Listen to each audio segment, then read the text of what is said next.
কোষ বিভাজনের এই তথ্যগুলো থেকে বারবার বারবার প্রশ্ন আসছে, এবং যে কোনো প্রতিযোগিতামূলক পরীক্ষায় তুমি এইখান থেকে 1 নম্বর কমন পাবাই।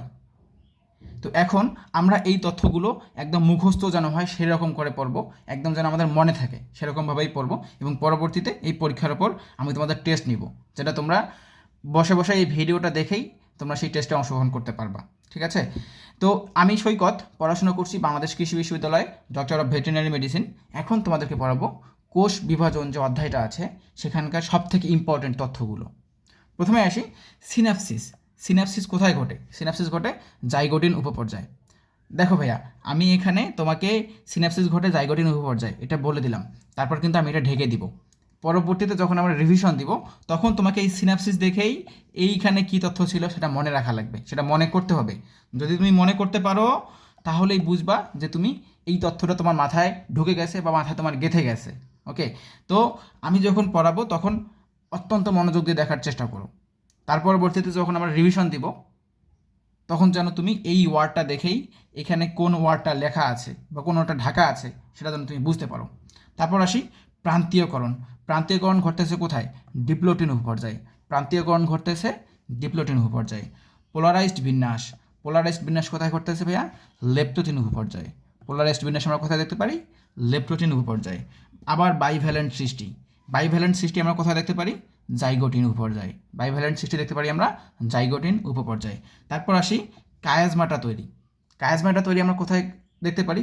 কোন উপপর্যায়ে কায়াজমাটা তৈরি হয়? প্যাকাইটিন উপপর্যায়ে। প্যাকাইটিন উপপর্যায়ে কায়াজমাটা তৈরি হয়। ক্রোমোজোমের নৃত্য। ক্রোমোজোমের নৃত্য আমরা কোথায় দেখতে পারি?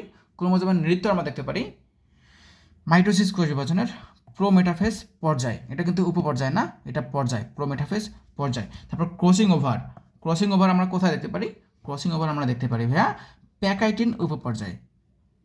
এখন দেখো, আমি এগুলো ঢেকে দিচ্ছি, পরবর্তীতে তোমাদের আমি যখন জিজ্ঞাসা করবো তোমার নিজে নিজে উত্তর করা লাগবে, তাহলে বুঝবা, যদি উত্তর করতে পারো সবগুলা তাহলে বুঝবা যে তোমার পড়াটা কমপ্লিট।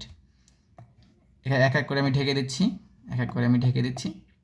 এখন আমি র্যান্ডমলি তোমাকে ধরবো। বলো পোলারাইজড বিন্যাস। তুমি পোলারাইজড বিন্যাস কোথায় দেখতে পারো? বলো, মনে করার চেষ্টা করো। পোলারাইজড বিন্যাস তুমি কোথায় দেখতে পারো? পোলারাইজড বিন্যাস আমরা দেখতে পারি লেপ্টোটিন উপপর্যায়ে।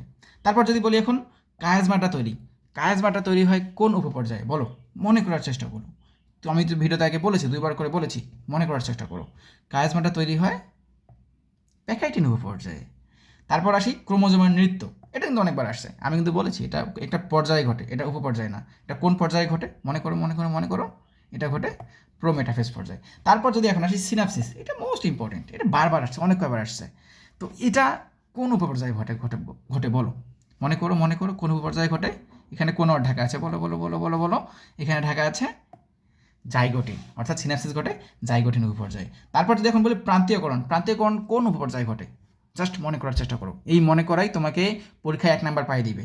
মনে করো, মনে করার চেষ্টা করো। প্রান্তীয়করণ ঘটে ডিপ্লোটিন উপপর্যায়ে। তারপর যদি এখন আসি বাইভ্যালেন্ট সৃষ্টি। বাইভ্যালেন্ট সৃষ্টি কোথায় ঘটে ভাইয়া বলো তো? মনে করো, আমি বলেছিলাম বাইভ্যালেন্ট সৃষ্টি ঘটে জাইগোটিন উপপর্যায়ে। তারপর ক্রসিং ওভার।